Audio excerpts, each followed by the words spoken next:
And we are live, boys and girls. Welcome back to Two Captains, One Pod. It's your line, John. I know, give me a second, damn it. What kind of pod we're in, you decide. We've been gone a while. Oh, boy. And we blame Discovery for that. Every time we try to talk about Discovery, something bad happens, and we're gonna get into what happened. Don't worry, we're gonna get into it. But so here's our Discovery episode, everybody. I hope you're ready for this. It happened. It was a show. It was a show. It unfortunately exists in the Star Trek universe. There it is. That's Discovery. Watch it at your own discretion. Viewer discretion is advised. Okay, so here's what happened, John. Okay. I get to start. I get to start this train wreck off. Yes. I mean, it was your story that starts the whole train wreck. So that's good. That is a really, really good point. Okay, so let's turn the Wayback Machine back to, let's say, last week of November. Let's see, last week in November, it was like the day or two after Thanksgiving, I want to say. It was right around there. No, it was actually a few days before Thanksgiving. Yeah, I was about to say, I thought it was before Thanksgiving. Yeah. I can't keep my shit straight anymore, apparently, but you've been through a lot. It's okay. Yeah, exactly. But yeah, a few days before Thanksgiving, I get a phone call middle of the night. It was like, what was it, like 7, 8, 9 o'clock at night, sometime around there. I called you right after, so I don't. Anyway. Yeah, it might have even been later. Late, but it was pretty late. Yeah, it might have even been a little bit later, like 10 o'clock or something like that. I want to say it was closer to 10. Yeah, that sounds. Yeah. That sounds more correct. Anyway. So I get a phone call late at night, and it's my grandmother. And she is telling me that my father has had a stroke. This episode is in honor of John's father, Admiral Hudson. He's still alive. He's still here. We're just hoping he stays that way. Yeah, he's looking like he's going to stay that way. So he's actually home. But what caused the stroke was actually ended up being a silent heart attack, they called it. Because he didn't experience any of the other symptoms, but he had a motherfucking heart attack. And he was in the hospital for over a month almost. Oh, more than that. Like a month and a couple weeks. Yeah, I want to say he was in there at least 5-6 weeks. In and out of the ICU, so on and so forth. But he is finally home now. He's doing great. Hence why we're back. So yeah. Because here we go. We get the news about John's father. We're like, fuck. Okay, and it was looking, I'm not going to lie to you guys, it was looking bleak for a second. Now that John's dad is home, we could talk about this, kind of laughing about it a little bit. John would, text me, or call me and give me updates and stuff like that. And then, I get off the phone, I look ahead, I go, we need to start putting money aside to go to Colorado, because when John's dad kicks a bucket, I'm going to be there for my best friend. And she goes, "You think it's that bad?" I was like, "I think it's that bad. I think it looked that bad for a while. It looked that bad for a long time." But on the phone with John, of course, I'm not saying that. Of course, I'm like, "Yeah, right. He's gonna make it out. He's gonna turn around. He's gonna, all the positive shit to keep John, centered." But as soon as John's dad starts coming out of the woods, my dad has a COPD episode that damn near took his life. And he was in the hospital for a few days. He's now on oxygen at home. The only upside from this is that my father officially quit smoking cigarettes. So, yay, Dad. It only took you, into the life circumstances to get it done, but we're proud of you. And then here's why I am 100% certain that Discovery talking about it on this is a bad omen. That week that John's dad had that stroke. We were gonna have that episode talking about Discovery. It was gonna be a real quick, hey, here's Discovery, happy Thanksgiving, and then we're shutting it off until after the holidays, and then we're gonna come back up. But that happened. And then you know, earlier today, Hannah asked if we were still gonna do the episode. I said, yeah. She goes, what is the episode about? I said, well, if everybody remembers correctly, we're still on Discovery, so we're going to talk about Discovery tonight. And within the next 30 minutes, I got a phone call.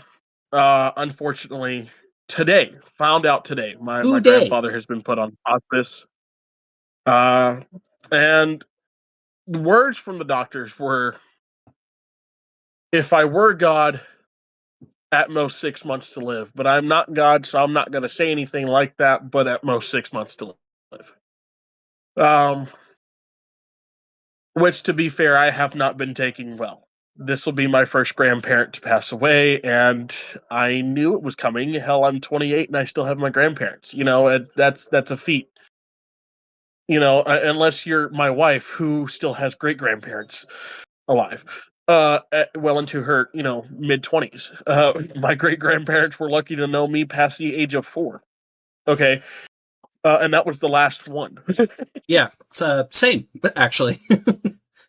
Take it from a guy who's lost 3 grandparents. It's not fun. It never gets easier. No.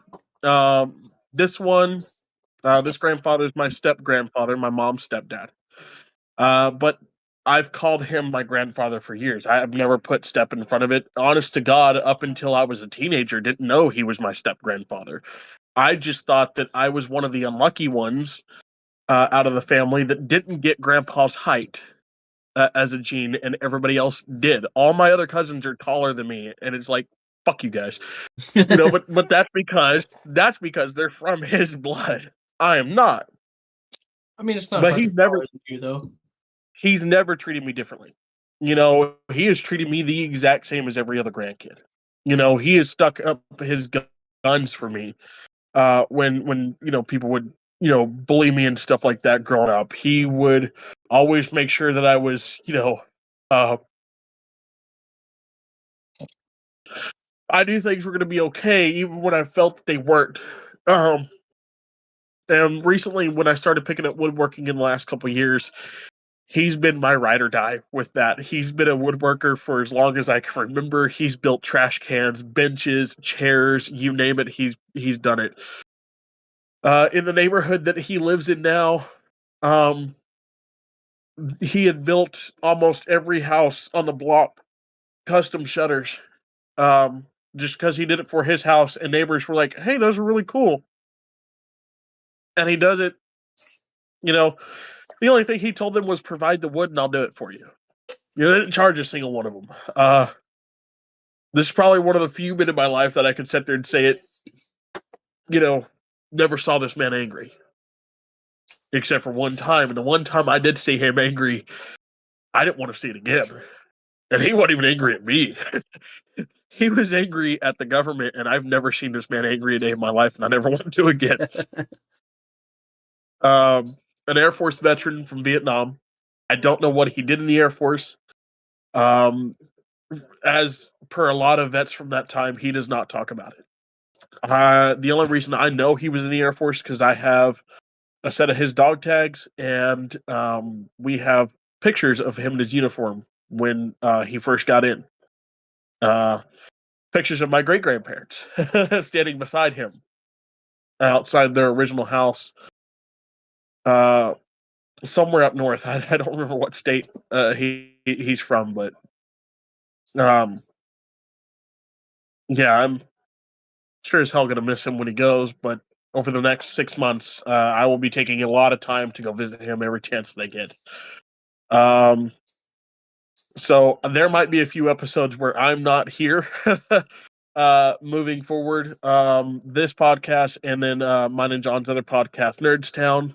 I probably won't be appearing on a couple episodes of that. It'll depend on when and where I have time to spend with my grandfather leading up to it. So all of this to say, for those of you, hug the goddamn loved ones, because you never fucking know. You know, me and John had the scare of almost losing our dads, and then I am going to be losing a grandfather here soon. Hug your peoples. Let them know how much they mean to you. Because, fuck, you never fucking know. It's bad. But we are back. For now, at least. For now. Carter, Meanwhile, you've got some news as well. Yeah, I was going to say. Meanwhile, in between John's horrid events and Chris's horrid events, I have had a few of my own. So, I didn't really tell anybody about it because it was a worry for us too, but my dad actually had a heart attack earlier last year, and it was bad. They did a lot of tests on him, and at one time they thought he had leukemia. His test confirmed Damn. that he had leukemia. Turns out it was his spleen. His spleen was not producing enough platelets in his blood. So he ended up having to have blood infusions pretty much every week. Every Tuesday he was going in for blood infusions, and I want to say September of last year he ended up having his spleen removed.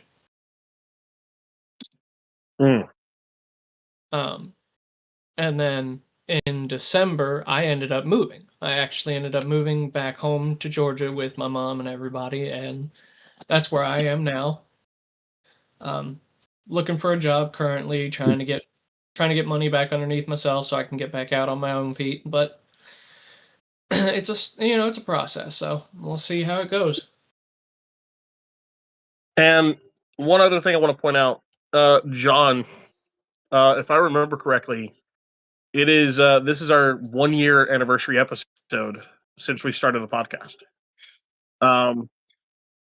I know it would have been sometime this week or maybe next week of last year that we started the podcast. I know it was January when we started it. Very confused. He says, "One moment." Double checking. We are damn close to 1 year. Yeah. January. Okay, what is the 1 year date? January 29th. 29. Okay. So a couple weeks from now will be our 1 year anniversary. Literally on a Thursday. Literally on the Thursday too. Hey, yeah. All right. The 29th does fall on a Thursday this year. I want to say we streamed that on a Friday last year. I think we did start on a Friday instead. Because I know it took us a while to get to Thursdays. No, we started on a Wednesday. We started on Wednesdays. That's what it was. Mm-hmm. Well, anyway, you guys know we're Thursdays now, so there's that. We do have a possible guest star coming up soon. I've been talking to her. Finally became friends with her. I've been following her for a while on TikTok. I don't know if you guys follow her, Linda Pages. Yeah, she's a Voyager content creator. Yes. She put out she's awesome. She was looking for some new Star Trek friends. Yeah, she was looking for some new Star Trek friends because hers were following this AI Star Trek porn site, pretty much. Fantastic. Yeah, so I was like, you know what? Hey, I run a podcast with my with two of my buddies. We'd love to have you on there. We talk about Star Trek, called Two Captains, One Pod. And next thing I know, I got a follow, and she liked the comment, said, I'd love to join if y'all ever have me.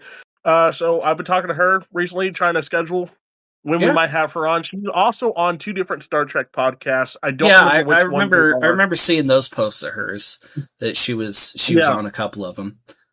Yeah, she co-hosts two of them.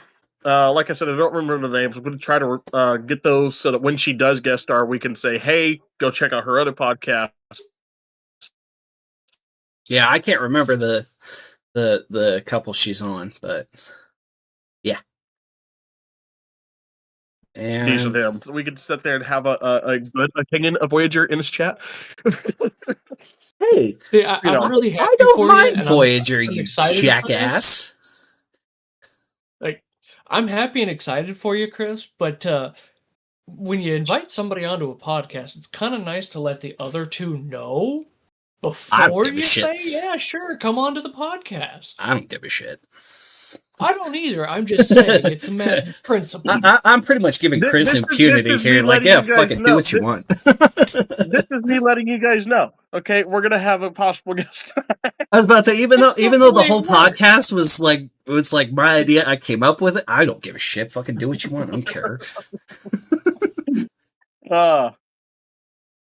But yeah, I know you don't mind Voyager, jackass, but he loves Voyager. I mean, Oh, I know. go look at her content. Oh yeah. Go look at her content on TikTok, guys. She is wholeheartedly in for Voyager. I think the only thing she hates about Voyager is the thing everybody hates about Voyager, and that's Tuvix.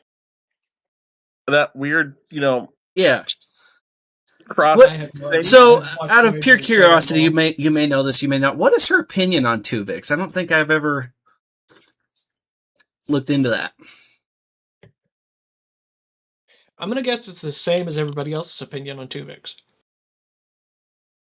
She absolutely dogs on that character. Like, hates him with a burning passion. so she was on board with Janeway killing his ass.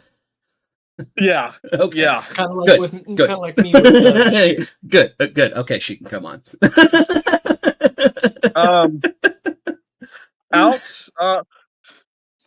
In Star Trek news, let's see. Our next episode will be dedicated to Strange New Worlds, because that'll be the next show in line, right? Yeah, unless you count Starfleet Yeah. Academy, which came out today. we don't pay attention. Well, I'm talking like, our original goal was to go in order of when everything came out. Yeah. With the live action stuff. So yeah, Strange New Worlds will be next. Well, actually, technically, then it'd be Picard. Picard came out right after Discovery. Yeah. That's right. And then it's kind of. So we'll talk about Picard. It's kind of. I am fully. Like, are we like okay? Fully updated on Picard. So, question: are we going to talk about the entirety of Picard, then move on to the next show that came out? Even though some of them were technically concurrent. I mean, I think that's the way we should do it. Just for the simple fact of. Just to Picard's only 3 seasons long. An entire episode for Picard to go over the 3 seasons, because 1 and 2 will breeze through. Yeah. Don't get me wrong. The first, we'll talk about that later. I'll talk about that on the podcast. Yeah. We'll do all of Picard in. But like for each show, even though some of them were kind of running alongside each other, we're just going to go ahead and do them just by the order they came out in. Okay. Yeah, I was kind of wondering about that, because I was like, well, some of these shows ran this one ran season 1, and then the next show came out, and then they ran, and then the next show came out, and so on and so forth. Like Lower Decks and God knows what else. If you can by next week, Carter, probably won't be able to get through all 3 seasons in 1 week, but just watch season 3. Bitch, you're rich. I don't have a job. I don't have anything to do. I was about to say, it's probably going to be pretty easy for Carter to blast through all 3 seasons. Watch it all. Binge it all. I've been sitting here for the last 2 days binging through different animes. I finished an anime yesterday that had 2 seasons. Hey, I binged the entire original 6 movies the other day, so... That's you know what? That's fair. Speaking of binging Star Trek, okay, so y'all know I've been taking Hannah through it. We finally got through the original series after a long battle with our kids. It was the hardest thing was trying to find a good schedule for Levy, our youngest, to let him allow us to watch Star Trek. And yes, you got to ask your kids whether or not you can watch. Right? Yeah, because otherwise you're pausing it every 5 seconds and forget the whole damn plot of the episode halfway through, and it pisses you off. Whenever I have kids, I'm being like, "No, you're watching Star Trek. Sit your ass down. Shut the fuck up." Well, so anyway, we finally get to the original series, and I sit there and I was like, "Okay, before we go on to the movies, right now you've seen technically 3 captains. You've seen Archer, you've seen Kirk, and you've seen Pike. Of those three, now we've only watched the first 2 seasons of Strange New Worlds because that's all that was out at the time. Right. Before we moved on, we are going to go back and watch season 3 and 4, and 5 when they come out. Season 3 was really good. I think you'll like it. Especially the musical episode. That was just fun. I've been dodging Star Trek Strange New Worlds spoilers on TikTok left and right. Like I said, just trust me on this one. You're gonna find the musical episode hilarious. It's just fun. Yeah, I have the entire freaking soundtrack on. Yeah. She said Kirk was her favorite. I asked her who her favorite captain was. She said Kirk's her favorite. Archer is second, and right in behind Archer is Pike, with room for improvement on Pike because we haven't seen him fully yet. I was like, okay, I'll take that for now, but I know Archer's going to go way down the list once we get to Next Generation, because if you love Kirk, you're going to love Picard. You know. So I'd like to pose a question: what Pike does she like better? Does she like Anson Mount? Sit there and say Anson Mount just because we've seen more of him. God damn it! I can't remember the original Pikes. Jeffrey Hunter. Thank you. God damn it. Technically, there's 3 Pikes. There's Jeffrey Hunter from the Cage. Then there's Sean Kinney in Captain Pike Found Alive. Mm-hmm. And then there's of course Anson Mount who plays him currently on Strange New Worlds. We did not. When, personally, I'd say the worst Captain Pike, and this is just because we didn't get to see him actually act, was Sean Kinney. Yeah. Because all he got to do was sit there in a prosthetic and just beep a damn button. Although I have met Sean Kinney and I love that man to death. He is an amazing person. Sean Kinney also plays in the original series Lieutenant DePaul, who would take over for Sulu or Chekhov on the con throughout season 2. You're forgetting there's 4 Captain Pikes. Who's the 4th? Bruce Greenwood from the 2009 movies. He's got a point. He's out of line, but he's right. He technically plays Captain Pike. He doesn't play in the shows, but he still plays as Captain Pike. Like I said, he's out of line, but he's right. You know what? But she, like I said, that's where she's at. We did not see Discovery. I don't know if I've updated you guys. We saw an episode of Discovery, and she was autistically like, fuck the... Second of it, I artistically cannot. That is not a Klingon. I hate every second of it. I refuse to watch it. Will not try again. Here is your chili mac, sir. So there you go. It's okay, sweetie. We all feel the same way. Wow. She seems a little heated about that. I thought it was a really nice Klingon. Yeah. She's gonna kill you, and I'm gonna sit back and laugh and watch. She's gonna find me first. Nobody has my new address. To accept that it was a Klingon, and artistically, no. Somebody does. Captain Hudson, come get your communications officer.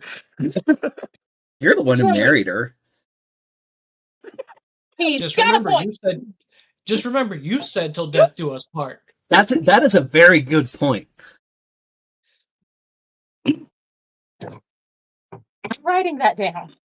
Okay, but yeah. Yes, we Write watched that the motion down. picture. We Loved it, hated the uniforms. Yeah, she absolutely loved the movie, but hated the uniforms, which I think is a testament that all fans can relate to. The Discovery uniforms? No, the motion picture uniforms. Okay,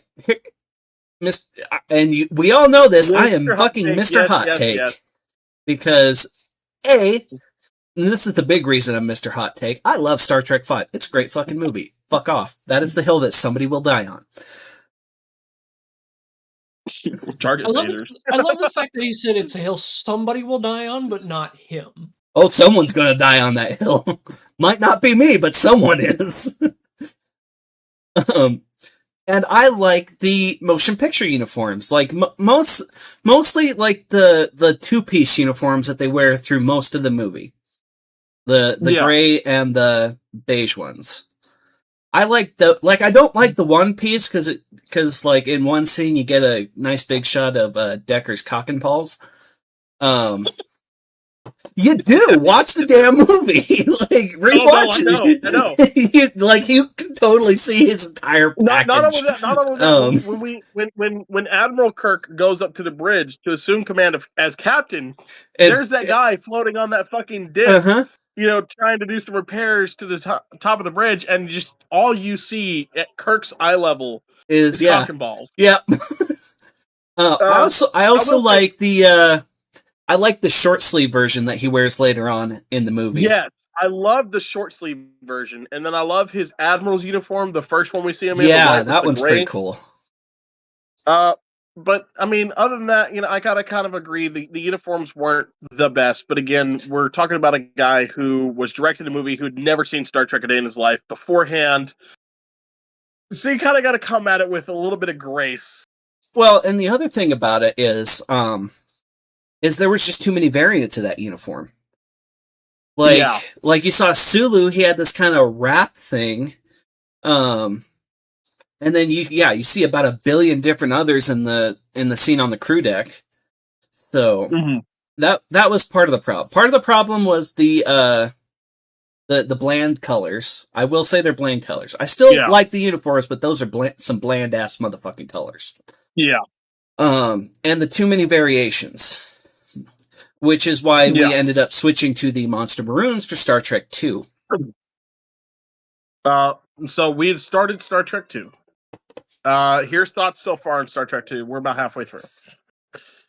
She's seen Star Trek 2 at least 2 other times before. While I was watching it, before she asked me to take her through Trek. Because it's Star Trek fucking 2. Right. It's my, when I need to feel something, I go watch that movie. Best movie of all time. She loves that. Loves the Monster Maroon uniforms. Those are among her favorites so far. But she just wishes there was a little bit more explanation within the movie on what's what as far as uniform colors. She's keep asking what's what, and I kind of have to agree a little bit. Because I mean, for like you and me who just know this shit, it's a little bit easier for us to discern what is what. But for somebody who's just coming into it, I can totally agree on that particular standpoint. Right. So there have been, some times where I'll be like, okay, this is why this looks like this, and this is what this color means, and then she's, pointing out as we watched the director's edition of the motion picture, a lot of the scenes that they added into the motion picture were taken right out of the Wrath of Khan. So she's like, wait, we saw that in the last movie. It's like, kind of. Yeah, all the Klingon cruisers in the beginning of the movie. The scene where they're leaving fucking dry dock. Right. Yeah, they ripped them straight. And Star Trek is famous for doing that. I mean, look at that one. Look at Star Trek 6 to Star Trek Generations, and they even used some of the Klingon ship blowy uppy parts, like the inside. They even used some of that on Deep Space Nine. So yes, but Star Trek is famous for reusing shit. I mean, watch Star Trek 6, you're gonna see Next Gen all over the damn place. Oh yeah. But she's been liking Wrath of Khan a lot better than she liked the motion picture so far, which is obvious. I think, On that note, by the way, I have been taking my sister through the original movies franchise. We have gotten up to 3. Okay.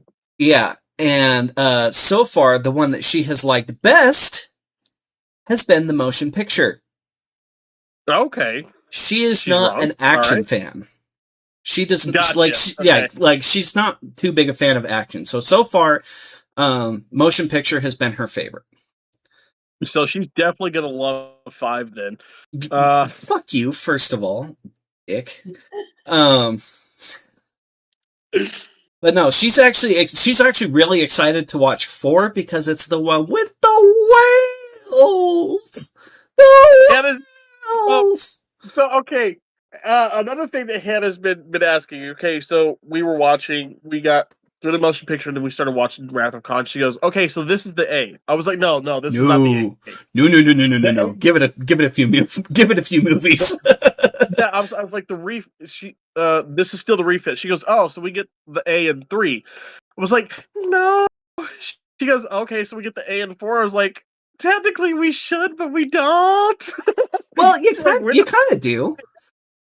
Yeah, we get to see it being built at the end of the. Not being built, like it actually launches. Yeah, it launches at the end of 4.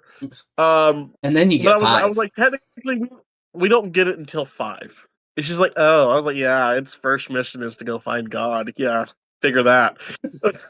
Whatever. Shit, that movie's great. I said, someone will die on that hill. It might be me, it might not, but someone's gonna die on that fucking hill. Yeah, she's been trying to figure out when we're getting the A, just so she can see, like, she wants to see if she can see any differences. Like, there's really no differences. Oh, Chris, you should tell her, like, when you're watching Star Trek 3, in the particular scene, you should tell her the little bit of lore that I told you that kind of made you, like, all sad and whatnot. Oh, you're gonna have to remind me. So, in the moments before, yeah, the Enterprise gained sentience. Oh, that's right. Yeah, and was glad to be sacrificing herself for the crew instead of being decommissioned for scrap. That's right. But yeah, she was watching Picard with me, and she's watching the episode where we go meet Geordi in season 3. Spoilers here, Carter.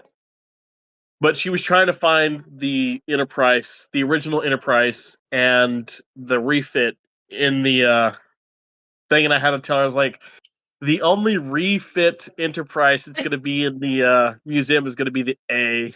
The original one doesn't exist because it was refitted. So that original series one you're looking at is not the Enterprise. It's the New Jersey. Yeah. And even the refitted one that's there, the refitted Constitution, isn't even the actual refit Enterprise because, well, yeah, kablooey. Kaboom. But yeah, she's like, "Oh, okay." Oh. And then I had to take her through what's the difference between a refit and a brand new ship. And I said basically, I was like, okay, basically when they took the I've Enterprise had this debate after before. the original series, I was like, okay, they took the Enterprise after the original series, they put her in dry dock, and then they took everything off of her. She was bare bones. They stripped her down. Yeah, she was bare bones, and then they slapped a whole bunch of new stuff on her, and that's why she looks completely different. But technically, she's the same ship. Yep. But, which brought up a Ship of Theseus debate, didn't it? Yeah. I've had this debate with my brother.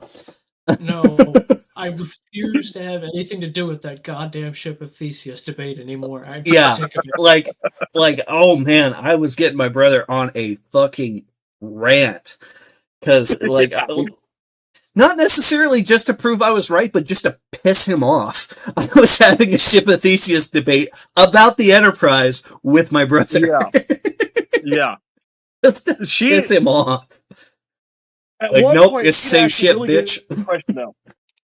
At one point, she had a really good question, which was like, okay, with the original metal that was on the original Enterprise, couldn't they just put that on another frame and just, that's the old Enterprise now? I was like, technically, but like, no, they didn't.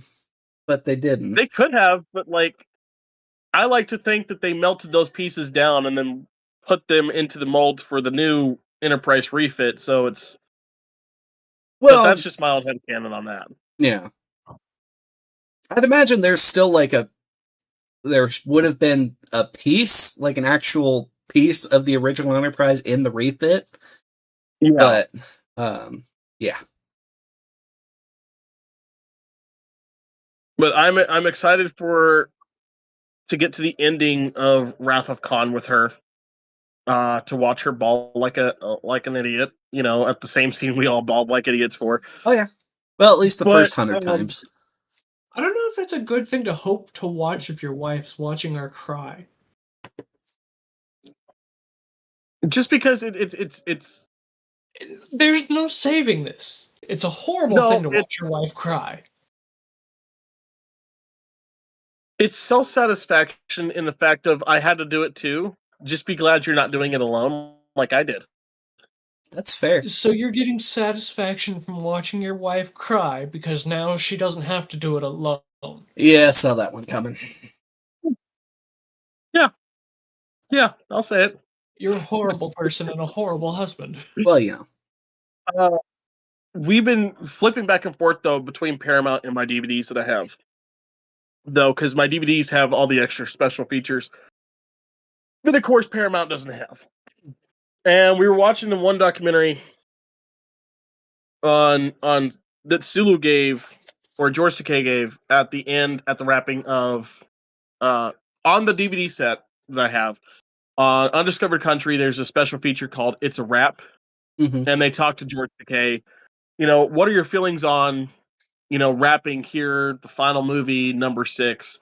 And he goes, well, to be honest with you, I'll believe it when it happens, because It's happened about 50 times by now. Yeah, he said, because at the end of season 2, we were told, well, that's it, ladies and gentlemen. We've been canceled. We'll see you when we see you.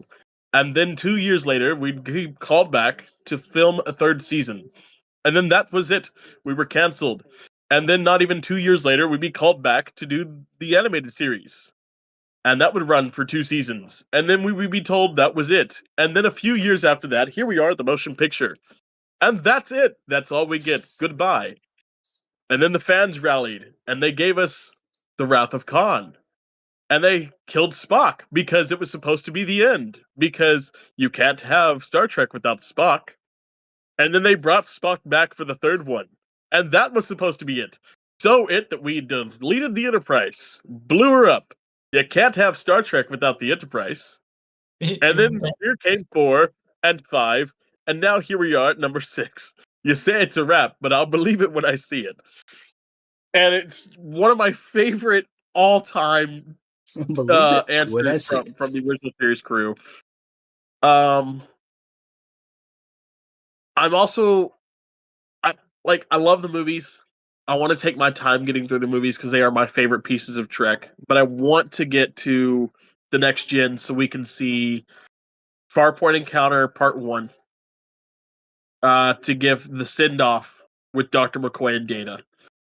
It's one of my favorites. Matter of fact, her parents, we were over at my in-laws' house a couple weeks ago, and it happened to be on the TV where Data's walking McCoy through, and well, she's a new ship, word for word. She's got the right name. Exactly how old do you think I am? According to Starfleet record, 137 years old. 37 years old. How do you remember that so exactly? I don't see any points on those ears, boy. But you sound like a Vulcan. No, sir. I'm an android. Almost as bad. Well, yeah, I'm quoting it with it, and I'm tearing up a little bit because, again, it's the final time we see Dr. McCoy. A few short years before his unfortunate passing. I say unfortunate, but he lived a long life. Even in Star Trek universe, he lived a long life. 137 years old for McCoy. That is a long life. I believe he was 89 when he passed away, when DeForest Kelley passed away. Yeah. That is a long life. A very fulfilling life, and one of just absolute amazement. But yeah, that'll be the final time anybody sees DeForest Kelley and McCoy on screen. And so I'm like, oh, I can't wait to get you there. I can't wait because you're gonna cry because she loves McCoy. Mm-hmm. And one of her favorite things in Trek so far, I've asked her, okay, what are some of your favorite things about Trek? She goes, I love McCoy and Spock. I love their banter. I love it when those two are on screen together because they're going so back and forth. I love when Kirk's not even involved because it gets funnier because there's no middleman to stop them. I was like, yeah. I'm also can't wait to get to the episode where we see Ambassador Spock and Sarek Unification. on Next Gen. And then, of course, Relics, the episode with Scotty. The three send-offs that the original series gives to Next Generation in the show. And then, of course, when we get to Generations, Kirk, Scotty, McCoy, or Kirk, Scotty, and Chekhov sending off the Enterprise B, and then technically the Enterprise D crew along for their movie ride that they get.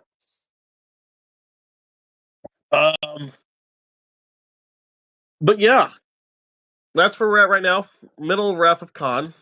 But here's the best news to come out this week. Starfleet Academy has dropped. The first episode is out. First two episodes. First two episodes. Okay. I've heard nothing but good things about them so far. Honestly, it's been pretty good so far. I haven't personally watched them, but from the trailers, I wasn't thinking I was going to like it. I'm still going to give it a chance. Kind of like I did Discovery. I didn't think I was going to like Discovery, and turns out I didn't. But I'm still going to give, of course, Starfleet Academy its chance before I completely get rid of it. But give me 1 second, guys. I'll be right back. Yeah. I think I'm about halfway through the first episode, and it's actually been pretty decent so far. I've enjoyed it. So. You probably would. Yeah, well, I'm not saying it's a bad thing. I'm just saying I mean, like I said, like I was like Chris, like I'll give it a chance, and yeah, I'm actually enjoying the hell out of it so far. Which I'll admit, I was kind of weary seeing some of the trailers and thought it was gonna do a Discovery pretty much. So, but no, I've actually been impressed and pretty pleased with it so far.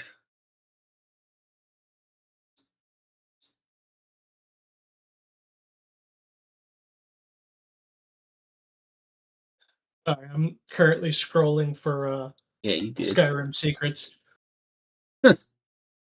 I got the anniversary edition the other day, so I've been playing through that, and I'm just kind of scrolling through the secrets you can go out and find. Yeah. I haven't played Skyrim in years. Oh, I love it. I'm enjoying it. Oh, I do too. It's just I haven't played it in a long fucking time. Well, see, the only one I've ever played was the original Skyrim. I never got the Legendary Edition or the Anniversary Edition. Yeah. Apparently, with the Anniversary Edition, it adds a whole bunch of weapons and armor and shit you can get. And so I've been kind of like scrolling through trying to find the weapons and armor that I want. And I went and got one of the armor sets the other day, and I've pretty much kind of been steamrolling most of the dragons now. There you go. All right, I'm back, gentlemen. But yeah. I'm about halfway through that first episode of Starfleet Academy, and I'm actually pretty impressed so far. Yeah. Seeing the Doctor back has been kind of an interesting little. See, but I'll take that with like, okay, do they give him kind of the same thing they gave Data, in which he's able to age, and it's explained in universe so well that nobody questions it? Yes. Okay. So he's like, yeah, I don't remember how long ago he said it was, but yeah, he's like, I added an aging program to my holomatrix. So yeah. Okay. I mean, because and the as much as we love those characters, it mm-hmm. It would be kind of stupid to bring them back, considering the fact that we'd only want one person playing those characters. And right. That one person can't do it anymore because, well, they're getting up there in age. Well, I guess to be fair, like, yeah, his hair's grayed a little bit, but he still more or less looks the same. And that's true. For Robert Picardo's sake, yeah, that's true. Yeah. But you can't really say the same for Brent Spiner. Yeah. He is most notably aged.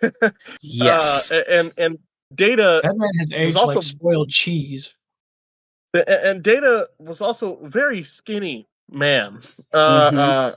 You know, a very skinny android, I should say, and Brett Spiner is no longer such.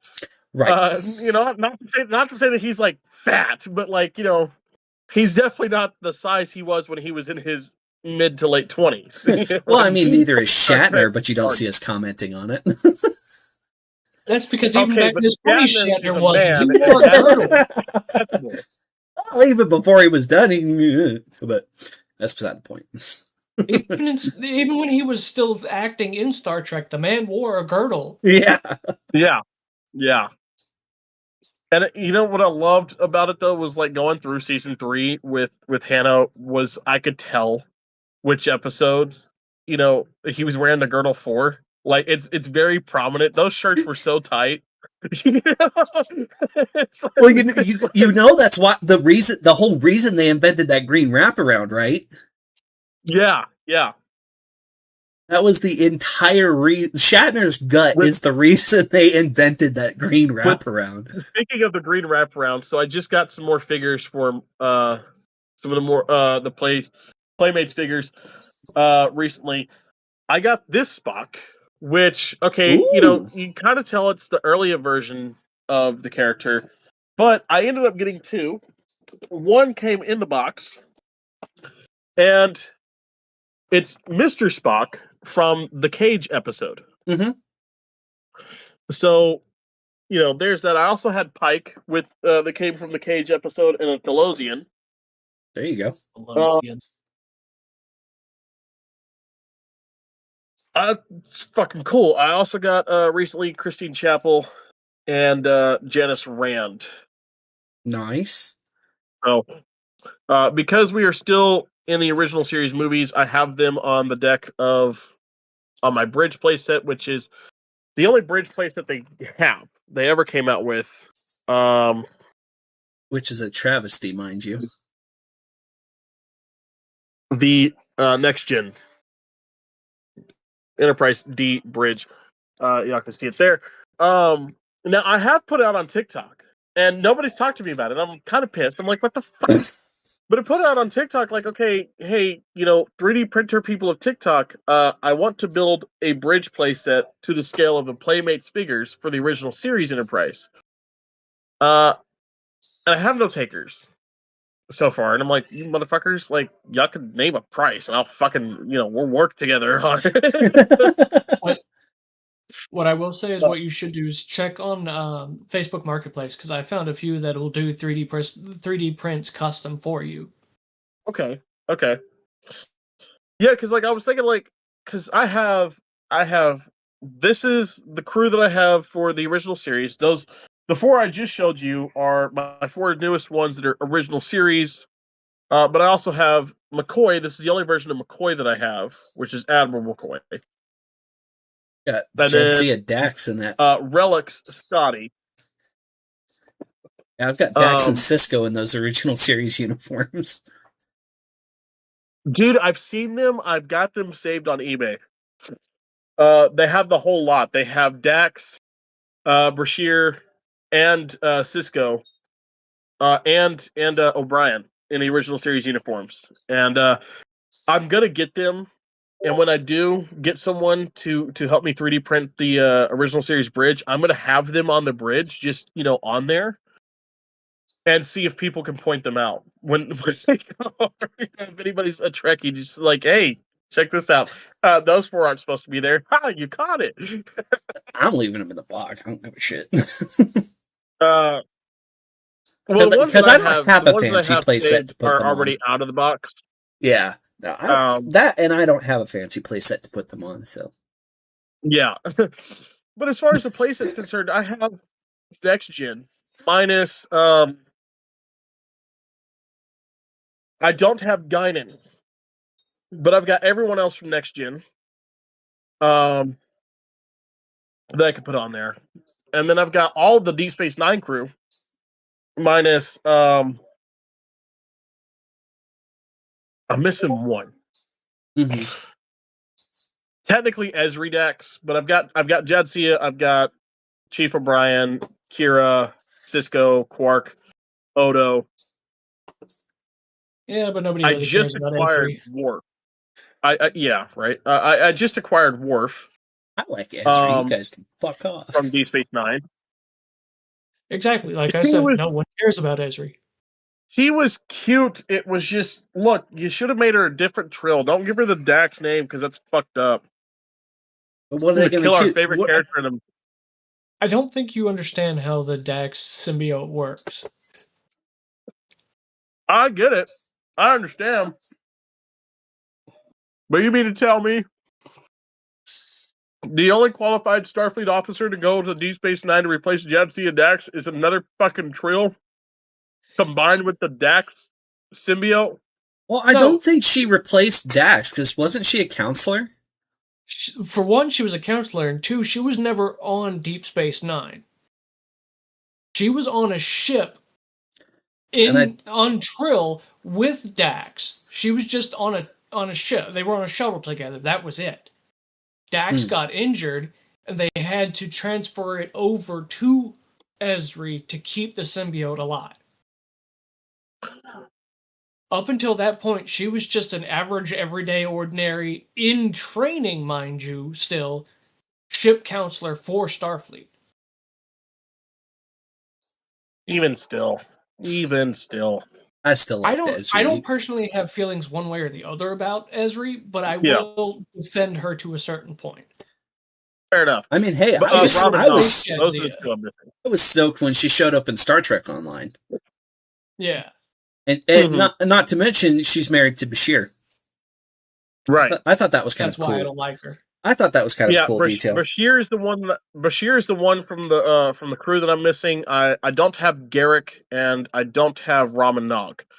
Ram and Nog are hard to come by because one, you're gonna get a pack with Ram that has Nog in it. It's very hard to come by. I've only seen it twice on eBay, and every time I've seen it, they want like more than $50 for them. Man, ramen nog sounds nasty. Yeah. Instead of eggnog, ramen some nog. Japanese person out there that'll drink it. Look, you give me enough money, I'll do anything once. That's fair. That so? That's understandable. It's Chris. Are we really surprised? No, but you know. $20 is $20. Give the man some credit, 25. 25 cents, maybe. You're just taking some cheap $2 whore, don't you? All you gotta do is buy him a Big Mac and he'll be fine. And this is why we're Task Force HR. Hey, that's for something else, sir. That is for something else that has been stated in other conversations. I'll get the HR report ready. Hannah says yes. Welcome back to Task Force HR. If you've wondered if we've forgotten who the fuck we are, we haven't. We haven't.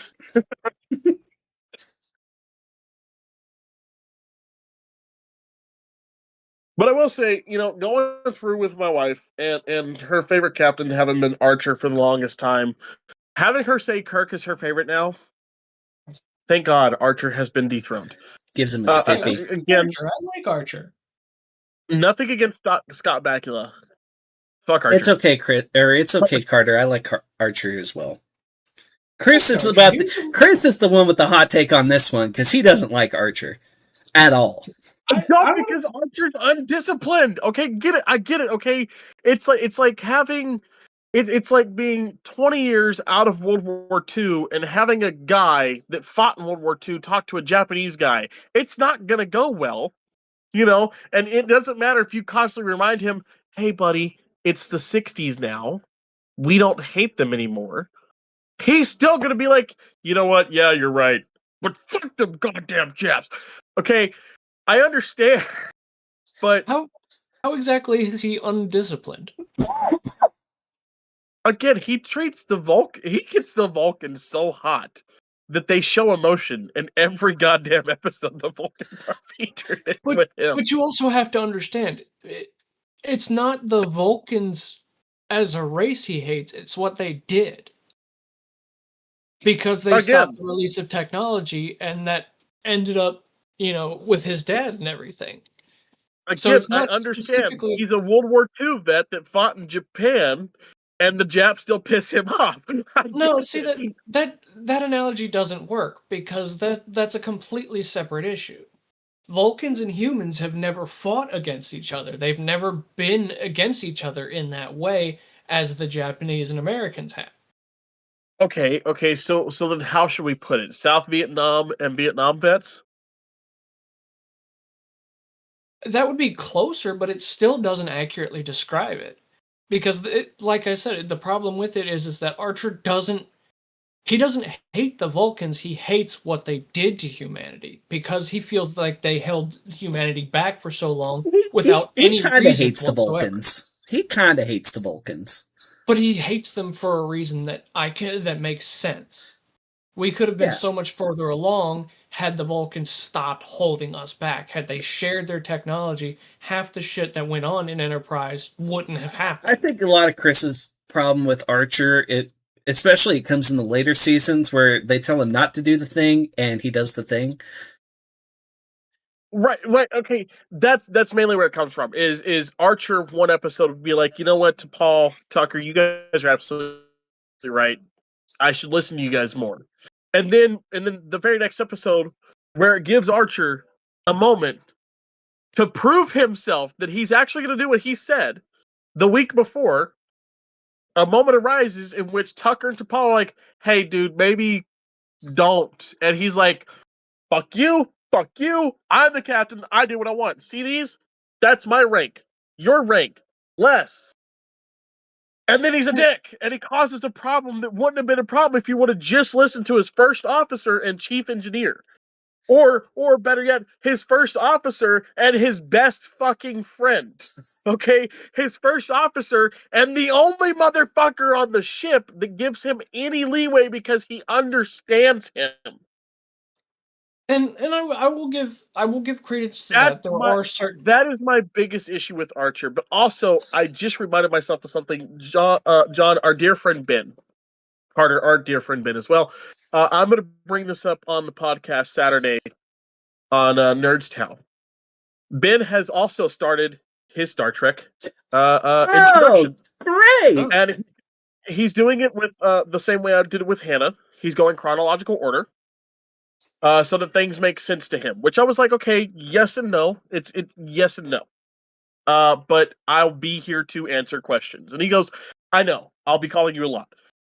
They're halfway through the first season of Enterprise right now. And if there's a question that you can't answer, you happen to know somebody who can. Right. But I was like, okay, so how y'all liking it so far? And he goes, it's boring.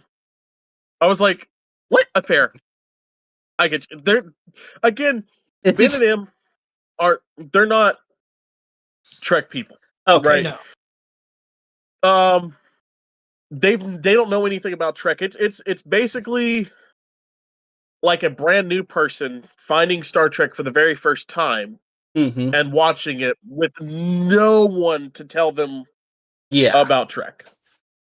Okay, that makes a little bit more sense. I'm like, what? Did they start with the motion picture? What the fuck? Even though me and Ben have been friends for well over 10 years at this point in time, introducing him to Star Trek wasn't something that I did. Mostly because, he wasn't a Star Trek guy. Even then. He was more Star Wars. He's the epitome of, I like Star Wars, so, like, fuck Star Trek. Not because he didn't like it, but he also, what Trek was out then didn't really appeal to him. It wasn't his type of show. He has said, though, he does love the underlying politicalness of Trek. I was like, you're really going to love the original series. It was very 60s. And he goes, well, yeah, it came out in the 60s. I know that. I was like, no. Ooh. The second to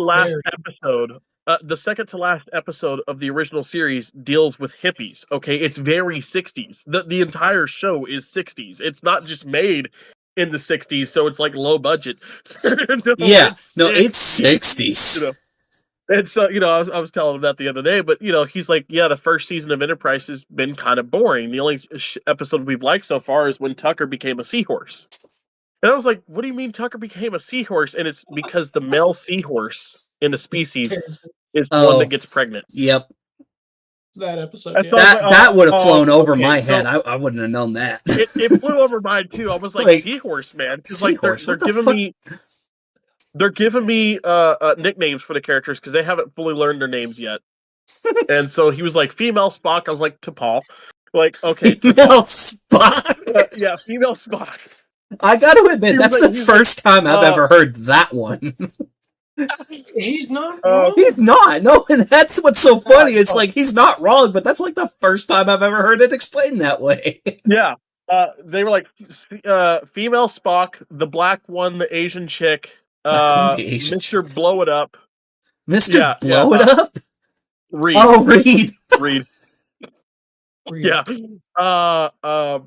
And then Vietnam vet is the term they've been using for Archer because again, fuck these goddamn Vulcans. Yes, Grandpa, we know. Yes, Grandpa, we know. Yeah, I'm like fuck a Seahorse man, and they're like the guy that gets pregnant. I was like, oh, Tucker. Oh, that's great. So, that's greatness right there. But yeah, I'm curious to see what they're going to say on the other side of it. I was like, yeah, just remember that show's very 2000s. He goes, oh yeah, Very it's like watching Beverly 2000s. Hills. He's like, it's like watching Beverly Hills 90210. I was like, yeah, actually, it's gonna stay that way. It only gets more 90210 the more you get into it.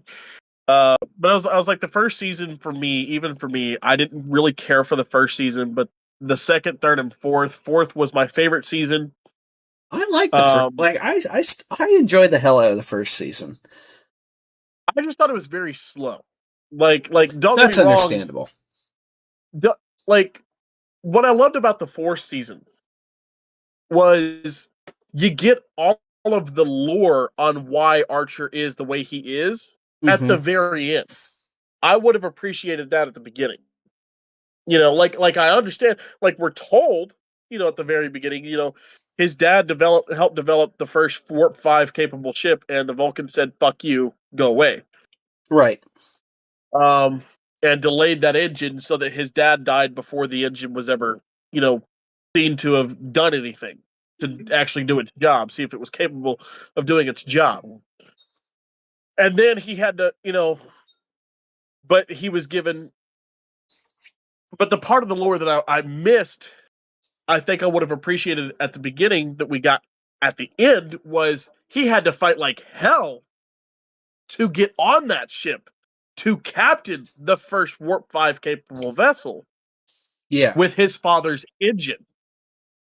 It wasn't just he was handed it like the first season suggests, because you don't have that lore. First season suggests, all right, Archer, it's your dad's engine. Take care of her. Here's the keys. But then in season 4, we find out that... Yeah, season 4, you find out he fought like a motherfucker and almost didn't get it.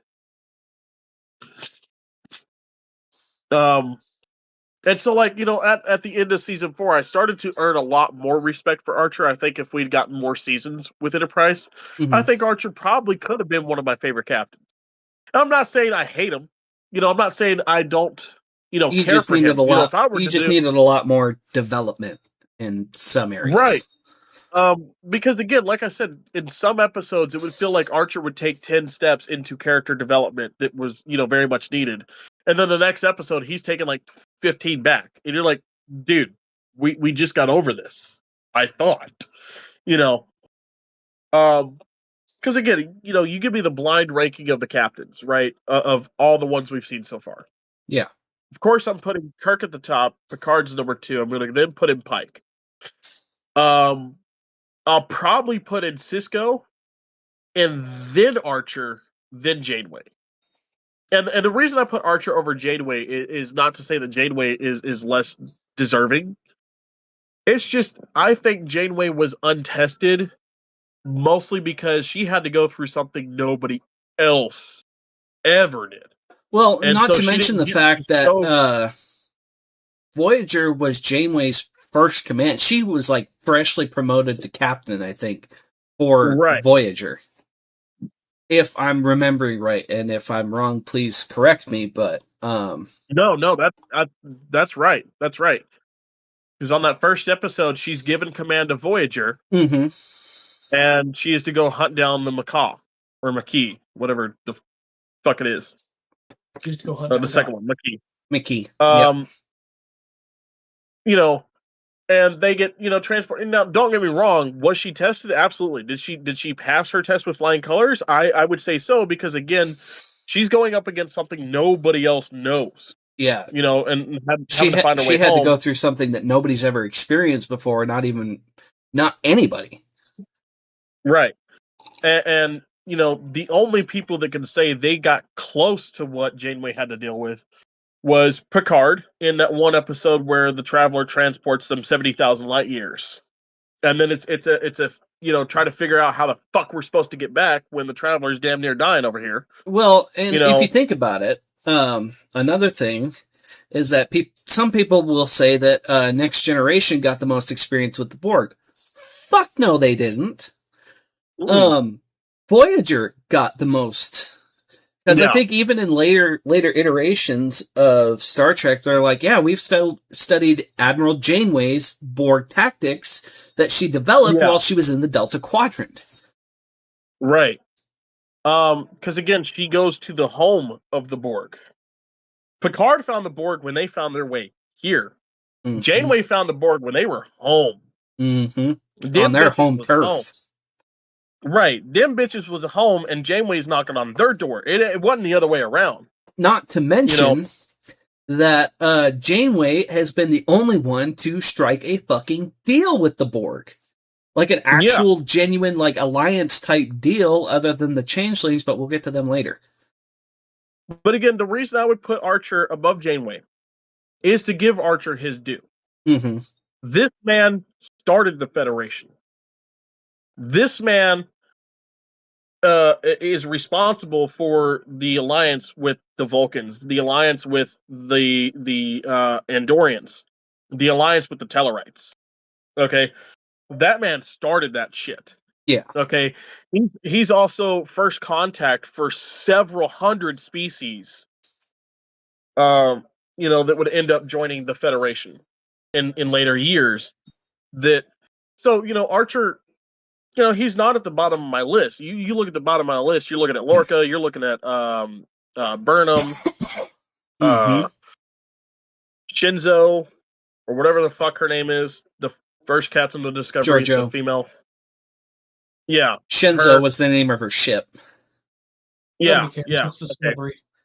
Yeah, it's hard for me to rank the captains, because, for me it goes Kirk, Picard, and then, Sisko, Archer, and Janeway are all tied for number 3. Okay. Because I can't put any of those above the other or below the other. And That's fair. And then you've got captains like Lorca, Giorgio, Burnham, so on and so forth. Right, right in behind Janeway, I'm going to put Spock. Because again, Spock, while he was captain, yes, we didn't really get to see Captain Spock. Yeah. And I think that was kind of the point, was because I don't think Spock has never wanted command. No. And the only reason he took command is because it was a training vessel. Yes. That was it. Again, same reason I'm putting Decker below. We got to see Captain Decker, yeah, she'll launch on time, Admiral. Yeah, see about that. So you can call me Captain now, there, Commander. The fuck? The fuck you say? Yeah, so we didn't get to see Captain Decker, but we also got to see his no-win scenario. We got to see him take the Kobayashi Maru at the end of Motion Picture. Faced with, okay, we can either let this thing destroy all life on Earth, or I can sacrifice myself. Well, and I think a lot of it had to do with Ilea too, and his unresolved feelings with Ilea, and so I think that had a lot to do with. Yeah, pretty much. Which actually, in the book, he does. I shit you not. He totally has sex with the Ilea probe in the novel. It's a great read. I highly recommend it. Because it gives you a whole lot more than the movie actually gives you, and it's really good. I will say, when we were watching What, baby? No, go back in there, please. Hey, leave that alone and go back in there. So when you What were was watching funny what, baby? when we got when we were watching the motion picture, I paused in that scene where it shows all the iterations of Enterprise in the back. Mhm. And I'm like, so that's the HMS Enterprise.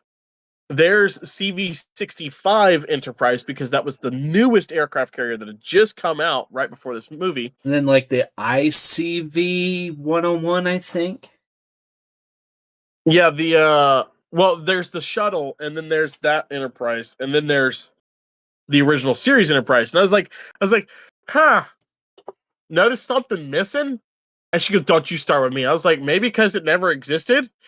She goes, don't you start. I was like, huh, I don't see the NX-01 on that list at all. That's weird. That's pointed out in the novel, too. Yeah. The XCV-330 Enterprise is that weird looking one. Yeah.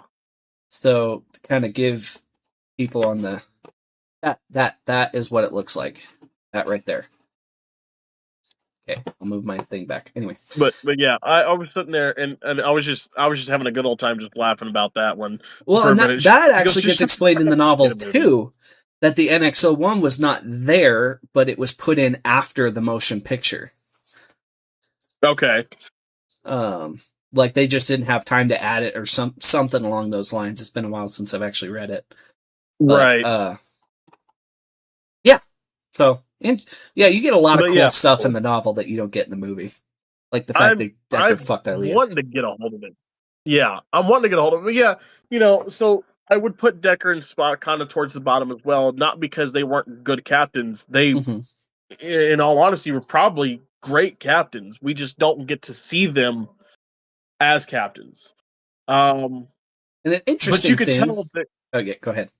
I'll say mine here in a minute. With Spock, you can tell how good of a captain he is, but based on how well the crew on the training on TS 1701 Enterprise is. Because again, before it launches in Wrath of Khan, the reason it's there is because they have to re-put the NCC back on it. Because again, it was used as a training ship and training ship only. It was always in dock. I took the NCC off of it. That I do know in Star Trek lore. And I think they explain that in the book how well too. that crew. Huh? I think they explain that in the novelization for Star Trek 2. Yeah. And it can also be seen in the Battle of Wolf 359 with TS Republic. The only Constitution refit class that was there in that time. But again, so you see how well that crew works together and how well they respond to each other, how disciplined they are, that when everything goes off the rails in Khan attacks, that they get through that with minimal casualties. I think any other training crew in Starfleet, if Spock wasn't their captain, the Enterprise wouldn't have made it through that fucking battle with Khan. I think Khan would have fucked them up. But, so, again, Spock a little higher than Decker, but again, we get to see how well those captains would have been. Yeah. Based off of their crews that we do get to see. But your point, John? Yeah. So while we're on the novel, while I'm on the novelization tirade because I'm hyperfixating, in the motion picture novel, you actually get to see how Kirk gets to wrangle back command of the Enterprise from Admiral Nagura, and it's explained that Nagura basically fucking gaslit him into accepting promotion to Admiral. Gaslit him and bribed his ass. Admiral Nagura is a sneaky motherfucker, was basically my point.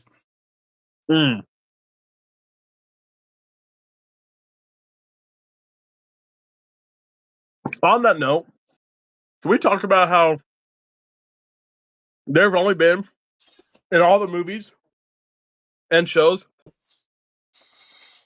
there's only 3 good admirals we've ever met? McCoy, Kirk, and Janeway. Well, you've got And then I guess Jack on Picard. well, yeah, but you've also got the CNC in Star Trek 6.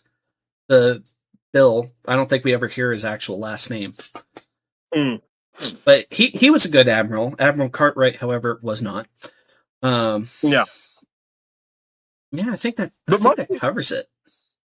Yeah, most of the admirals that we meet in Star Trek are No. all dicks. Admiral Quinn in the Next Generation.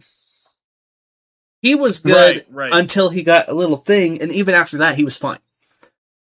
Yeah. Right. But yeah, no, every other one's been kind of either a dick or they're evil. Right. And like, don't get me wrong, they're evil because of, one reason or another. The evil ones in Picard are changelings. I've got one more to add to our good list. Admiral Ross from Deep Space Nine. Oh, yes. Yeah. Okay. He was cool. We liked him. Yeah. But again, there's not many of them. Yeah, no, there's not. It seems like getting an admiral is just a... them. Yeah.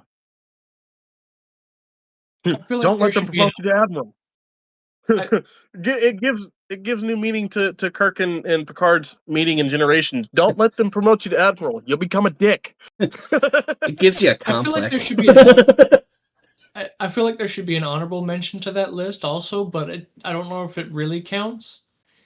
Because they did make Pike an admiral in Star Trek Beyond. Okay. You know what? Yeah. All right. Yeah.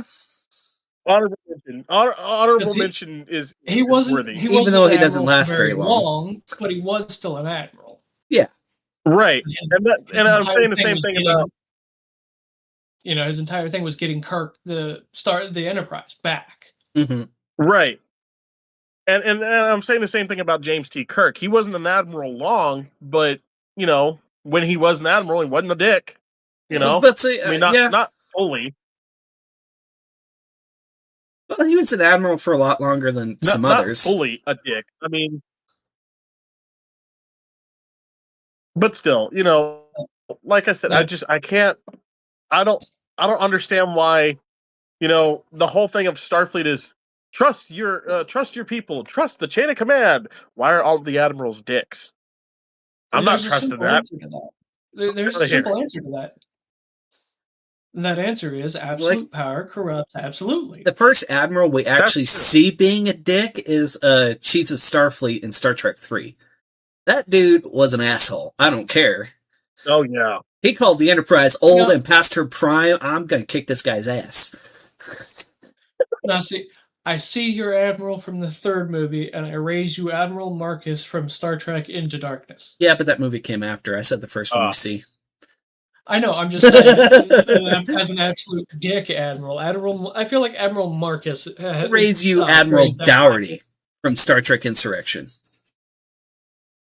You don't get much more evil than that. No, fair. That's fair. Well, okay, he kind of redeemed himself towards his death, but up to that point, he was a pretty big dick. A second point on dicks in positions of power in Starfleet. You know what? I'll raise it to not only admirals, I'll raise it to commodores as well. Anything above a captain. Because you remember the original series, every Commodore we meet is a fucking prick. Yeah. Commodore, okay. Every single one of them. I say Commodore Decker, but he was dealing with some serious trauma, so he kind of gets a pass. Because he was dealing with some shit. So I kind of give him a pass on that one. He was a dick because he just lost all his friends. So yeah, but I don't, because he's a weasel. He weaseled his way in command of the Enterprise, though. Yeah, but yeah. So like I said, I kind of give him a pass because he was dealing with some shit and having dealt with some shit recently. I kind of give him a pass on that one. But at the end of the day, still ends up on the dick list. Yeah. you know, wholeheartedly. again, anybody. I just wanted to make sure it was noted that, like, no, I don't, like, no, he's just a dick just because he's trying to be a dick. Like, no, he's dealing with some shit. So, like, got to give him that at least. He's a dick with the asterisk on the end of the. There you go. That's it. Yep. Here's why this one is. Yeah. Yeah. I think he's about the only one who's a dick that we actually get an explanation for. Yeah. He's a dick, but he has his reasons for being a dick. It's not like he's doing it specifically on purpose. Yeah. Not like all the other Commodores and Admirals out there. You know. Right. I think the only other Commodore we see outside of the Next Generation is Geordi. Right. But that would be season 3 of Picard, and you know, look, he kind of gets dickish there if you think about it, because a little bit, you know, he's running the museum and but again, Geordi gets explained because he's running the museum and doesn't nobody give a fuck about the museum except for him and his daughter. Yeah, but Geordi's always been a dick.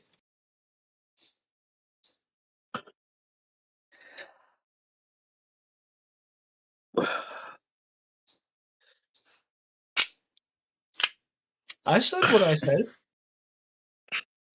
And what you said was wrong. Man, I'm going to need something a lot stronger than this. RoboCop helmet were always a bunch of it was always a dick.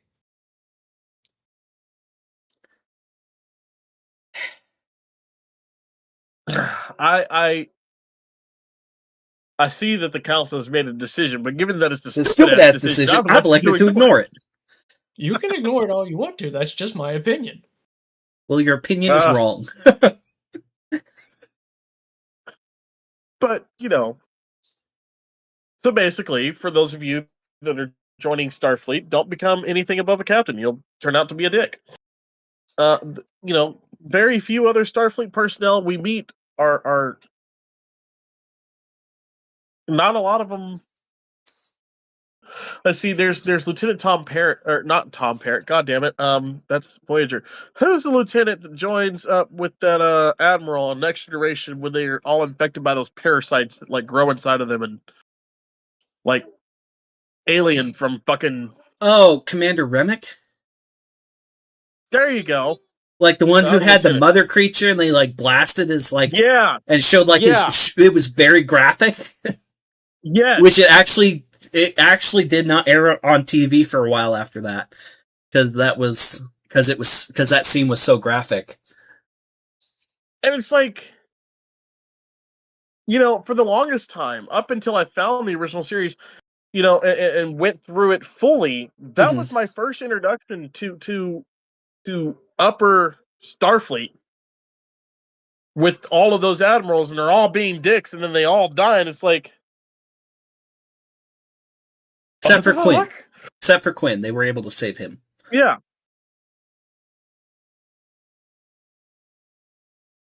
You know what? One more admiral that we can add to the not necessarily a dick list is what's the one admiral that on Next Gen they gotta go back to this planet that wants to start a war with Starfleet over something that this admiral did as a captain. No, he doesn't get a pass because he created that problem in the first place by being a little.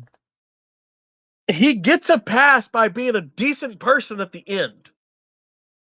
Yeah, but the same could be said for Admiral Dougherty. Yeah, no. Okay, never mind then. Yeah, exactly. Because I won't give Dougherty a pass. Exactly. If you're giving him a pass, you got to give Dougherty a pass too. Exactly. No, I won't do that. Because even Admiral Dougherty was turning into a decent enough guy before he died. No, Dougherty and Ducat and Kai Wynn can all stand in front of me, actually all be on their knees in front of me with my phaser pointed towards him as I do the universe the most necessary thing possible. Fucking mob style. Exactly. But yeah, no, I know who you're talking about, and I can't remember his name off the top of my head. But yeah, no, he doesn't. If Dougherty doesn't get a pass, he doesn't get a pass. Because he created that goddamn problem in the first place by doing some evil shit. Technically, he created two problems as well, because he almost got Picard killed. Exactly. Because, this guy is like, this is not the Admiral that I know. This is not that man was, should be this old. And then they're trying to prove, no. It's really Like, me. I no, just took a lot of that's age him. reduction shit. Just took a lot of age reduction shit. Now I look like this. And he's like, nah. That's like his son or his grandson, but I'm not buying this. So what's it gonna be, Picard? What's it gonna be? Yeah, no, he doesn't get a pass.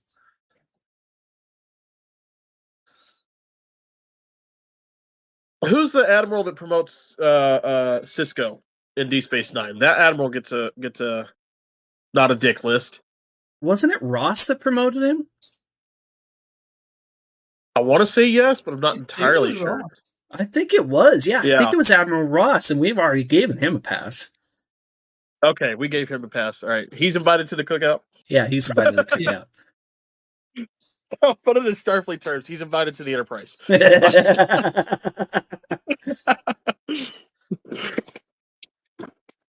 don't think Spider-Man's invited to the cookout.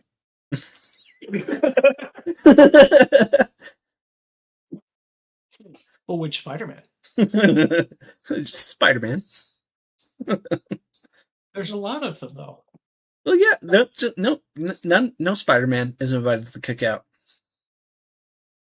Fair. Yeah, because I could get into that. I could get into that tirade, but yeah, we'll do that later. That's for a different podcast. Yeah, that's for a different podcast. I'll save that tirade. I'll save that tirade. Your favorite characters. We'll save that for the Nerdstown podcast. To be invited to the Enterprise. Ooh, that should be a game we should do one. Who the fuck is invited to the cookout and who isn't? we all present slideshows. Let's play now. Who's invited to the Enterprise? Okay, who's and why or why not are they? And none of the of course the legacy characters. None of the legacy characters.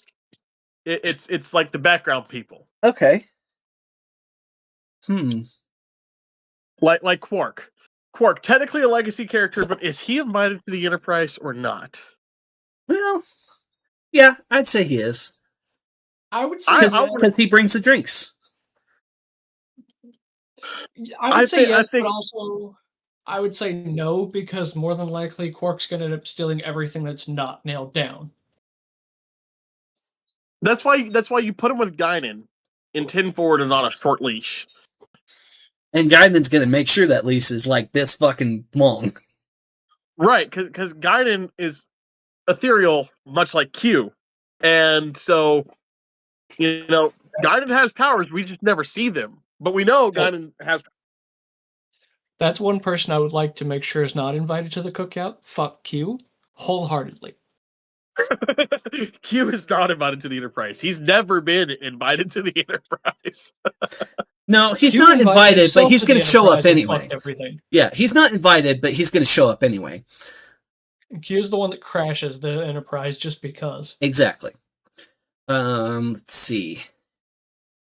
Who else is invited? What about Rom? Yeah, Rom's invited.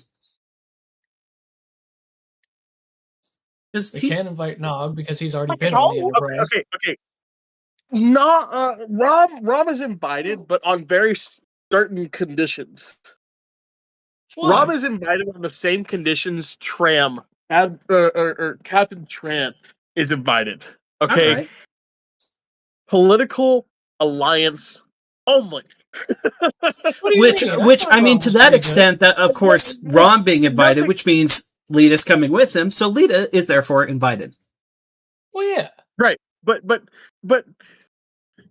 not because Rom is a dick or anything, but Rom's just unimpressive.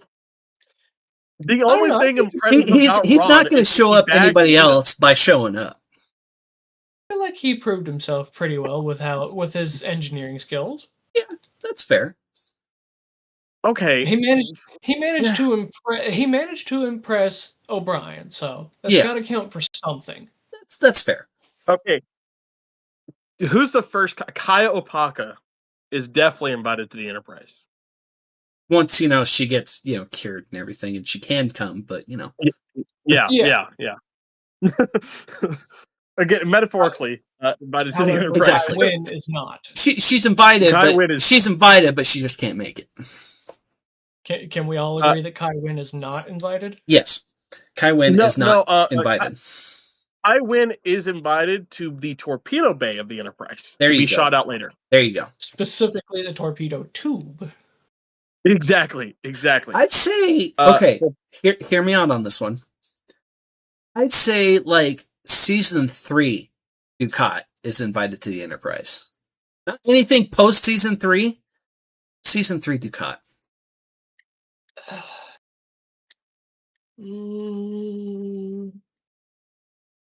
Because On the war, a short leash. yeah, because like the Yeah. war technically hadn't Yeah. started yet, so he was still kind of cordial when he was there. Yeah. On a very short leash, I would say I would that. say the only way that Dukat is actually invited is if he brings his daughter, because she's the only one that can manage to control him. Yes. Which, I mean, to that extent, even though he's a legacy character, that means Garrick's invited as well.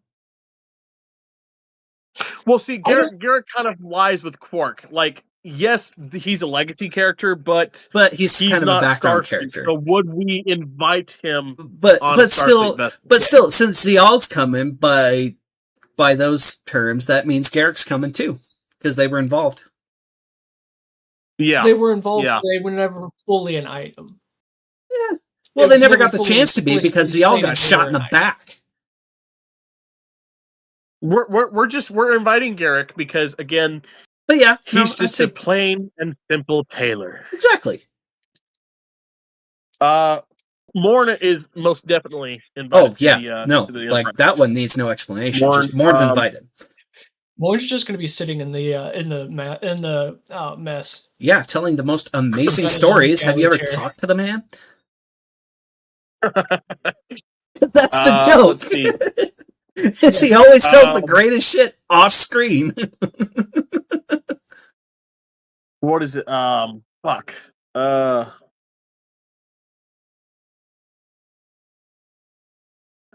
The original Vulcan ambassador from Enterprise. Saval? Saval? I don't know. I don't know about Saval. I feel like he's just going to be trying to start shit. I would say Saval season 4 is invited. Okay, I'll accept that. I will allow that because Saval season 4 did change. Yes.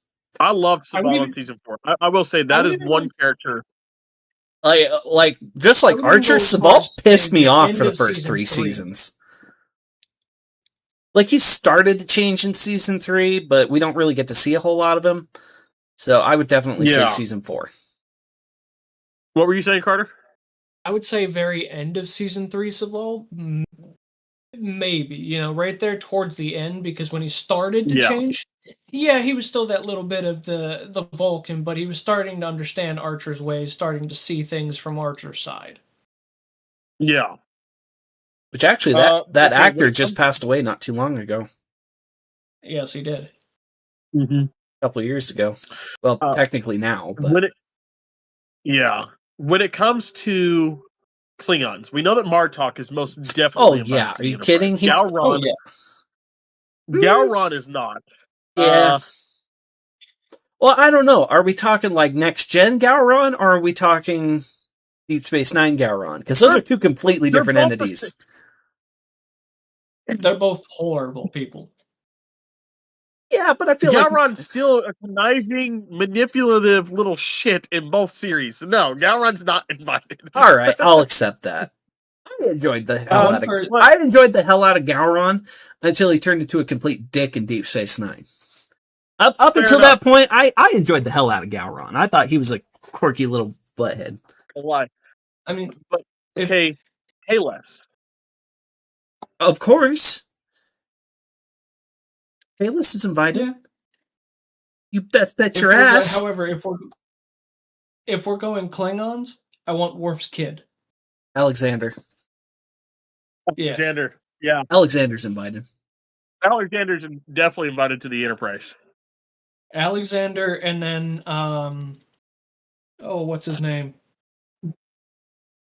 Core. Oh yeah, absolutely. Oh yes, core, yeah.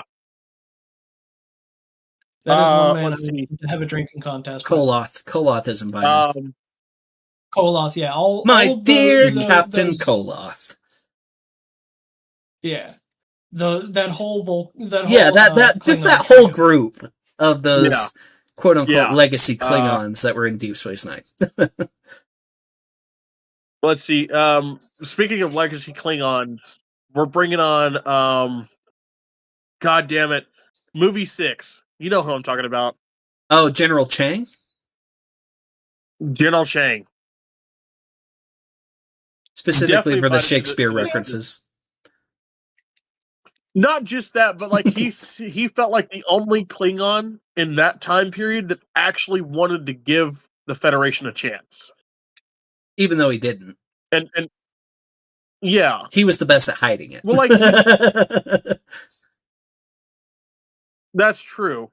But like still, it would create just enough tension to make it fun. Yeah. Exactly. Nothing's going to pop off. Nothing's going to pop off, but it's going to create it's like having Admiral Tram there. Exactly. Tram is there. For the Andorians, Tram is there. Technically a legacy character, but he's only in the first season of Strange New Worlds, so Hammer gets invited to the Enterprise. Oh, absolutely. Yeah. Hammer. We love Hammer. that Anar son of a bitch. He's just a great guy to have around. I loved Hammer. I'm so mad they had to kill him off. Like, honest to God. Well, I was about to say the actor actually pops up as a Klingon in like the 3rd season during the musical episode. It's great. Yeah. Freaking hilarious.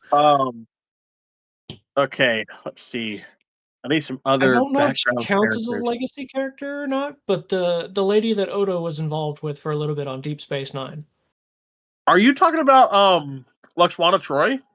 Yes. Oh yeah, she's invited. Oh, definitely invited. She's invited just to give Picard shit. Wonderful outfits. That too. That's fair. You know what? Like she's just there just to give Picard shit. She's invited just to have a conversation with Garrick. Let me be a fly on the wall when she finds Garrick. Fuck yeah! Oh my god! God damn it! Now that I forgot was untapped potential for Deep Space Nine. Well, no. Well, Tilly's invited. Oh, absolutely. Chris knows why. A big titty redhead. Fucking love him. Yeah. Yeah, I know. You married one. I know. Jesus Christ. Then again, so did Hannah. Savik's invited. Okay, yeah. Like, along the same lines as like Garrick and Quark, like she technically is a legacy character, but she's kind of more background.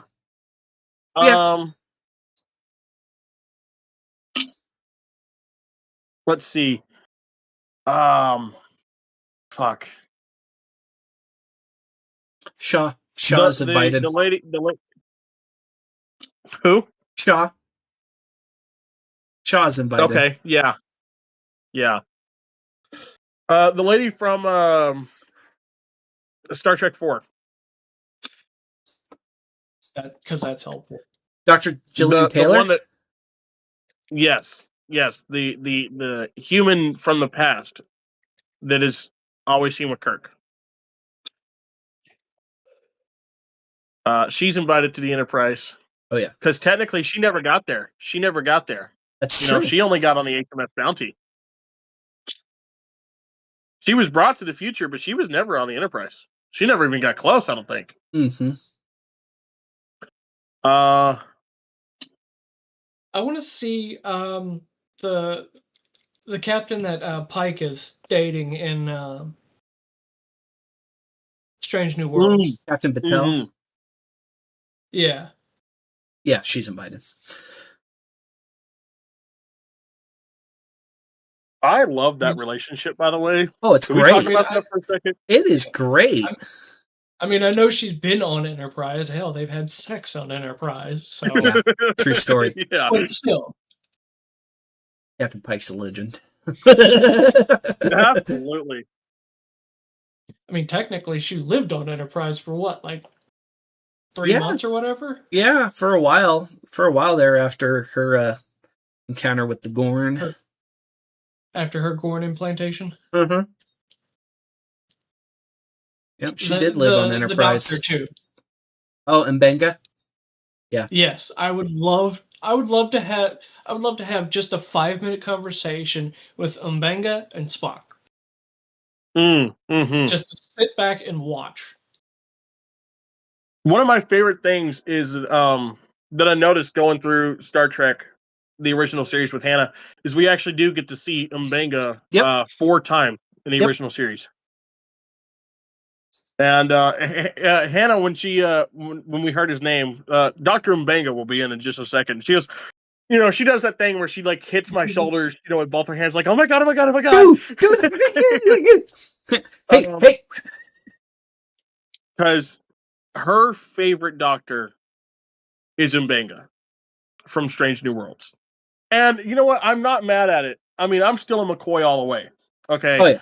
Of course you are. But that's because I'm country myself, you know, and I love DeForest Kelly. I do. I don't think there's. Don't get me wrong. Carl Urban did a phenomenal job with McCoy. Mm-hmm. No one better than DeForest Kelly. Which Dr. McCoy has been cast for the finale of Star Trek: Strange New Worlds. Yes, and I'm gonna give it its due. I'm gonna let it try, but I don't think I can McCoy totally should be see it part of working. I can absolutely see that working. Who'd they cast? Yeah. Thomas Jane, better known for his work as the Punisher in 2004. Yeah, I know. I'm trying. I can totally see it working. I don't know. I can't picture him as McCoy. Like I said, I'm willing to give it its due because think about 1966. Okay, up until DeForest Kelly cut his hair and played McCoy, he was a Wild West star, but he was only ever the bad guy. Yeah, he was always a bad guy. And it was hard. It was so. He did that so much that it was hard for studio execs to say, well, he could play a good guy. So, like I said, I'm willing to give it its due because, again, I love to see people, actors who have been typecasted for one specific role type to play a completely different role. I love when that happens. Again, Carl Urban is a great example of that. Was typecasted for so long to be the good guy that when we got to see him as Billy Butcher on The Boys, I fell in love with Carl Urban all over again. I mean, just absolutely phenomenal. And the way that he could just go off the fucking rails like that. On the Carl Urban note, I can't wait to see him as Johnny Cage. That's going to be fun. I have several notes on this. You do realize that he's played bad guys in other things, right? The Boys. Yes, I know, but I'm just. Yeah. The Boys was not even close to his first bad guy role. You want to see him as a really. No, you want to see him as a really good bad guy. Go watch Priest. Yeah, he plays a phenomenal role in Priest. And then similarly, let's since we're on the Kelvin universe, anyways, Benedict Cumberbatch. My first introduction to him.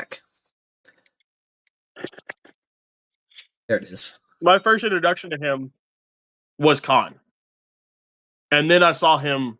Then I watched Sherlock. Him play Sherlock Holmes. Mm-hmm. And then, of course, he would then play Doctor Strange. Show 3 completely different characters. And he does so well with all 3. But again, invited to the Enterprise, Sulu's husband from the Kelvin timeline. That's fair. Definitely invited to the Enterprise. Anton Chekhov is invited to the Enterprise. Yep. Which one? Yeah. Anton Chekhov, the Federation president in Star Trek Picard Season 3. Okay. Yep. So in season 3 Picard, they have a scene with the president, they talk about the president and they give him the name Anton Chekhov as an ode and in memory of Anton Yelchin, who played Chekhov in the Kelvin timeline.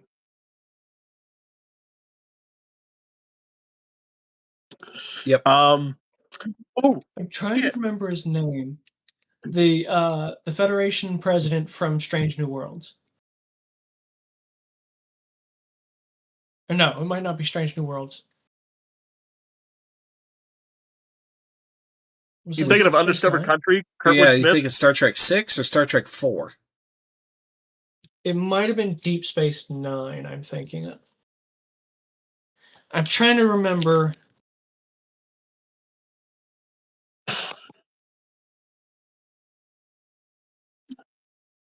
Well, anyway, Kurtwood Smith's Federation president from Star Trek 6 is definitely invited to the Enterprise. And then just for shits and giggles, Red Foreman is also invited to the Enterprise so that I can see Red Foreman and the Federation president have a conversation together. Kurtwood Smith talking to himself. But no, there is So it's not Deep undoubtedly Space there is a script for Star Trek Kelvin Timeline Movie 4 in production. Yep. It is official now. There is a script in works. So I'm ready for it. I'm ready for it. Let's go. Give me my crew back. Give me my crew back. First Star Trek movie in over like 10 years. Yeah. But you know what? It's been so long that we might get the Kelvin Timeline Monster Maroons. Oh, God, I hope so. With this fourth one. With this fourth one, we should be getting the Kelvin Timeline Monster Maroons. I hope they look similar. About it right now. I hope they look similar to like the Strange New Worlds Monster Maroon. The one that I just put in into the general chat.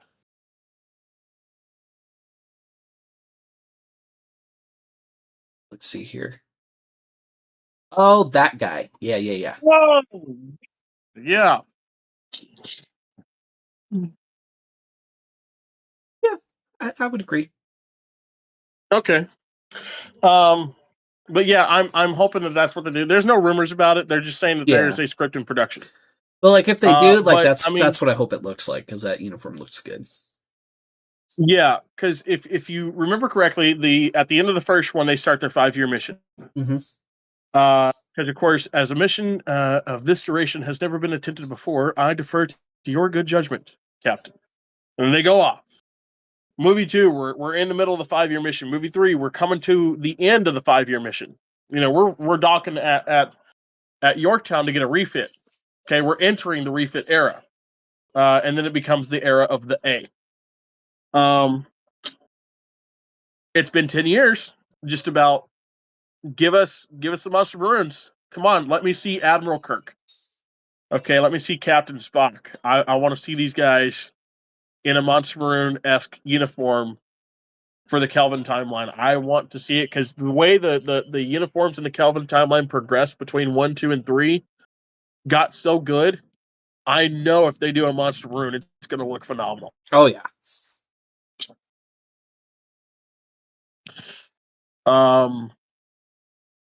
Hannah's favorite uniform. Hannah's favorite uniform so far, by the way, is the Monster Maroons. She does love the looks of them, but she's also kind of like, but they also just look so. There's so many different types of them. I was like, yeah, there are, but they're the different types. I was about to say less so than the motion picture. Yeah, less so than the motion picture because yes, you have your engineering uniform, then you've got your cadet uniform, then you have your working uniform, and then pretty much everybody else wears the same style uniform, just 3 different. You know, there's the bomber jacket version, there's the overcoat version, and then there's the captain's vest version, which we won't see until Generations. You do kind of see a version of it in Star Trek 2, But it's like I think Yeah. it's supposed to be like an excursion vest instead of like an Right. actual captain's vest variant. Right, and then you get the excursion jacket, which is of course when you're going down on on an excursion. Also, the excursion jacket from Motion Picture, I forgot how shitty that thing looks. I like it. I thought that thing was cool. It looks like a burlap sack thrown over them. I liked it. I thought it looked cool, but whatever. Jake Sisko, invited to the Enterprise or not? Yeah. Again, technically a legacy character, but yeah, I'd say he's invited. Yeah. Just don't do anything crazy around him, otherwise you're going to find yourself in the news the next day. Yeah, right. O'Brien's kids. Keiko, yes. What about Molly? Or Molly. Molly's the one I meant to say. Keiko's his wife. Molly, yes. Did he have more than? Did he have more than one? I can't remember. He had Molly and he had a kid. He had Molly and then he had Yoshido, I think his name was. Oh yeah. Yeah, they have a boy towards the end of Deep Space Nine. That's right. Yeah. Because he's technically born from Kira. That's right. Yeah. Yep. You know what? I say he's invited. You know. Yep. Yeah. Yeah. Both the kids are invited. Similarly, again, spoiler for you, Carter, because you haven't seen it. Star Trek Picard season 3, Picard's son, Jack Crusher. Yeah, invited. He's invited. Yeah. That's not really a spoiler. I knew he had a kid. Okay. Riker's kids are invited. Oh yeah, for sure. But Riker's not. Riker. Why is Riker not invited?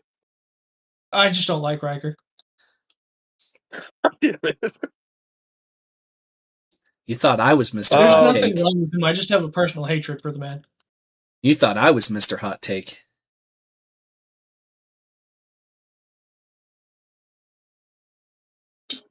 Riker's brother. His brother? You mean his transporter clone? Thomas Riker? Yeah.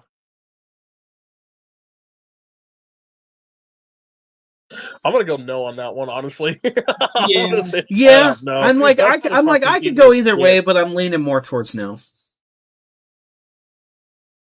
But similarly, Spock's Mirror Universe. I want him invited. Yeah, I'd say he's invited. Oh. Yeah. Not in line with this, but I'd just like to point out that we said this was going to be a short episode, and we've already been on for over 2 hours. It's still short because technically we usually go to like 10. We still usually get like another hour. We're approaching 2 hours. We're still about 5 minutes short of 2 hours, but we probably should call here though because I've got to drive to Texas tonight. Going back to my mom's for the weekend, getting to see the Stanley Cup with my kids this weekend in person. The only time you'll ever see it. You're right. Probably. But still, for those of you that don't know, that are listening in, the Stanley Cup is, of course, the trophy earned in the NHL for their championship series. And Chris is going to lick it. And if I can get close enough to kiss it, you bet your ass I'm going to kiss that goddamn trophy. You bet your ass, dude. Fuck. I was like, Chris is going to lick it. He's just going to... If I can get close enough, I'm going to kiss it. I swear to God I will. Fair. But yeah, Nerdstown, our first episode back on Nerdstown. I will be talking about that because that'll be that evening is when that episode films. So I will be talking about getting to meet Mike Modano and getting to see the Stanley Cup.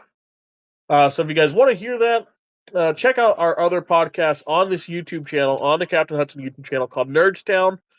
Our first episode back since November as well.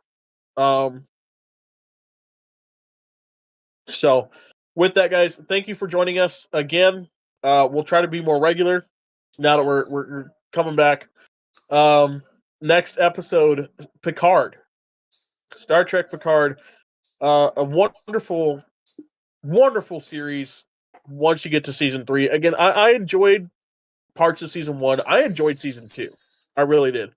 Loved season 3. The perfect send off, the perfect goodbye for one of the best crews and one of the best ships in Starfleet history. The next gen crew. They couldn't have done it better, honestly. But we'll get into that next episode. Shortly after that, Strange New Worlds, and then Starfleet Academy, and then on to the animated series, Star Trek, the animated series, Star Trek Prodigy, and Star Trek Lower Decks. Lower Decks. We'll be getting into those. And once we reach the end of those, it's going to be whatever Star Trek content we can think of. So, just a bunch of random shit at that point in time.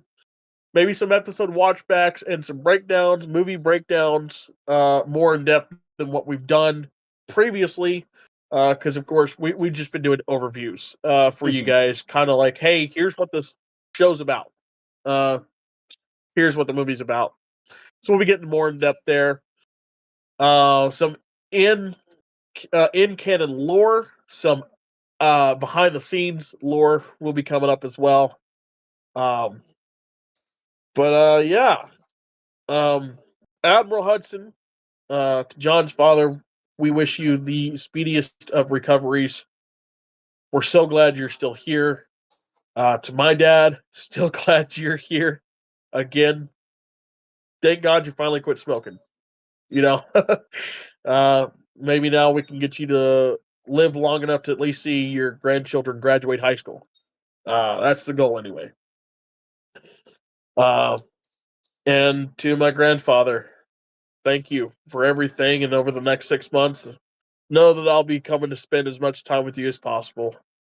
I love you very much. Captain Yarborough signing off. Captain Hudson signing off. Lieutenant Junior Grade Carter signing